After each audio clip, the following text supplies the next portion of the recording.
সালাম ফিরানোর পর আল্লাহু আকবার নাকি আস্তাগফিরুল্লাহ কোনটা বলতে হয়, এটা নিয়ে আমরা অনেকে বিভিন্ন সময় বিভেদ করে থাকি বা ভিন্ন মত শুনে থাকি।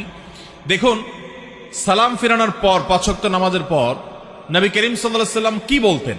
বেশিরভাগ হাদিসগুলো থেকে আমরা জানতে পারি তিনি ইস্তিগফার বলতেন, আস্তাগফিরুল্লাহ আস্তাগফিরুল্লাহ আস্তাগফিরুল্লাহ তিনবার। এরপরে পড়তেন আল্লাহুম্মা আনতাস সালাম ওয়া মিনকাস সালাম তাবারাকতা ইয়া যাল জালালি ওয়াল ইকরাম। এই যে তিনবার ইস্তিগফার নবী সাল্লাল্লাহু আলাইহি সাল্লাম পড়তেন।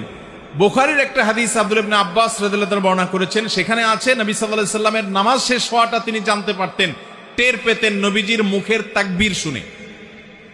এখন এই হাদিসের আলোকে অনেক উলামায়ে কেরাম বলেন তাহলে সালাম ফেরানোর পর প্রথম তাকবীর বলতে হবে, যেহেতু তাকবীর শুনে সাহাবী বুঝছেন নামাজ শেষ হয়েছে, তার মানে আগে আল্লাহু আকবার বলতে হবে, এরপরে তিনবার ইস্তিগফার বলতে হবে। এটা একটা গবেষণা এই হাদিসের আলোকে। অবশ্যই এটা যে সমস্ত উলামায়ে কেরাম বলছেন এই হাদিসের ভিত্তিতে বলছেন সেটিকে উড়িয়ে দেওয়া যাবে।